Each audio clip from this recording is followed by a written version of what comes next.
النهاردة هنتكلم عن التخلي، وهل التخلي ده ضعف ولا قوة؟ التخلي عمره ما كان ضعف، بالعكس ده أوقات كتير بيكون قوة وشجاعة. ليه؟ لأنك ساعات بتتمسك بحاجات أو بناس أو بعلاقات بت...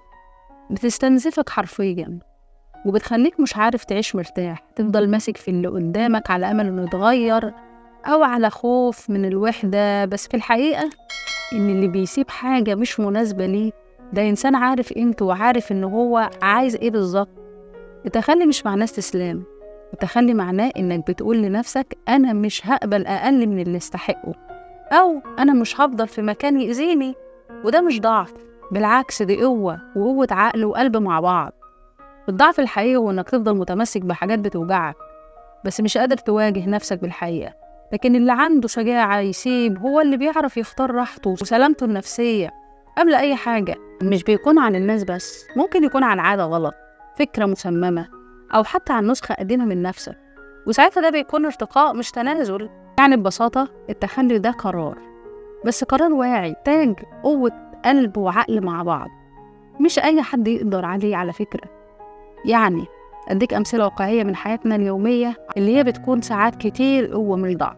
يعني مثلا في العلاقات، لما تبقى في علاقة حد بيأذيك بالكلام أو الفعل، وانت كل مرة تقول يمكن يتغير، يمكن يعدي، يمكن يبقى أحسن، بس الحقيقة إنك بتتآذى أكتر وأكتر.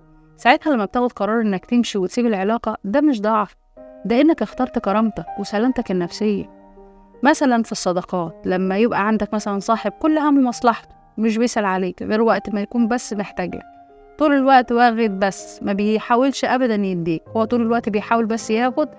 ولما تيجي تقول له مثلا لأ، أو أنا مش هقدر أكمل كده، يبعد عنك وخلاص كده ما يعرفكش تاني. ده مش ضعف، ده احترام لنفسك. ومش دي الناس اللي تصادقها وتعرف إن ده ما كانش من الأول صاحبك ولا يستاهل صداقتك. مثلا في الشغل، ممكن تلاقي نفسك في وظيفة بتاخد منك صحتك ووقتك وكل طاقتك، وفي نفس الوقت ما انتش متقدر ولا في أي مقابل، ولا مقابل مادي ولا مقابل معنوي. دور على مكان تاني يقدرك. ده مش محتاج جراءة كبيرة ولا محتاج قوة كبيرة، محتاج إنك تقدر ده قرار منك. إيه اللي يخليني أقعد فيه وأتنازل وأضيع من صحتي ووقتي وطاقتي علشان خاطر الناس ما بيقدرونيش لا ماديا ولا معنويا؟ لا، هو محتاج قرار. أو في العادات اليومية بتاعتك العادية، زي مثلا السهر مضر بالصحة، التدخين مضر بالصحة، انت متعود على العادة بتضر، سهر بقى، تدخين، صحبة مش كويسة. قرار انك تقول كفاية ده لازم يكون نابع من جواك، ومحتاج لقوة، ومحتاج لعقل وقلب مع بعض، محتاج لصبر علشان خاطر برضه ما ترجعش للعادة دي بسهولة. كمان في الأفكار، يعني حاجات أنا فاكرها عن نفسي إن أنا واحد فاشل أو مش نافع، أو بتقول إن أنا مستحقش، أو إن أنا إزاي هبدأ وأنا مش معايا. أفكار كتير سلبية الواحد بيبقى حاططها في دماغه، والأفكار دي بتبقى عاملاله إعاقات في حياته ومخليه واقف محلك سر ومش عارف يبتدي. الأفكار دي عاشت جواك سنين. لما أنت باختصار بتتخلى حقيقة عن شيء معين، دي خطوة ناحية نفسك، مش حاجة وحشة، بالعكس انت بتتخلى عن أي شيء سلبي. دي قوة وصبر وقوة من جواك نبعة من قلبك وعقلك، ان انت بتهرب من شيء وحش وبتتخلى عنه وبتقرب من نفسك أكتر. ده الفرق، ده تخلي عن قوة نابع من وعي وقناعة ان الحاجة دي ما بقتش مناسبة ليا.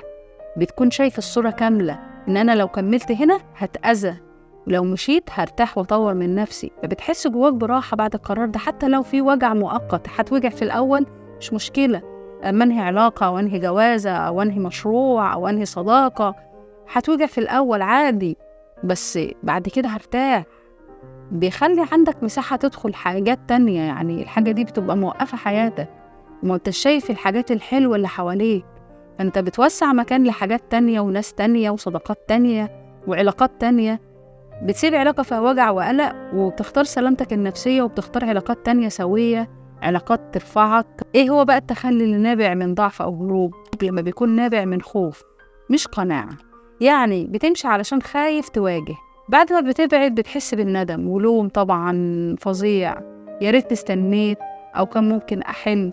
طيب بتسيب الحاجة بس مش عشان مش مناسبة ليك أو مش قادر تواجهها وتقول لها لأ وقفي عن اللي انت بتعمليه. لأ، يعني هقول لك مثال، تسيب شغل أول ما تواجه صعوبة صغيرة فيه من غير ما تدي لنفسك فرصة حتى إنك تتعلم أو تطور من نفسك.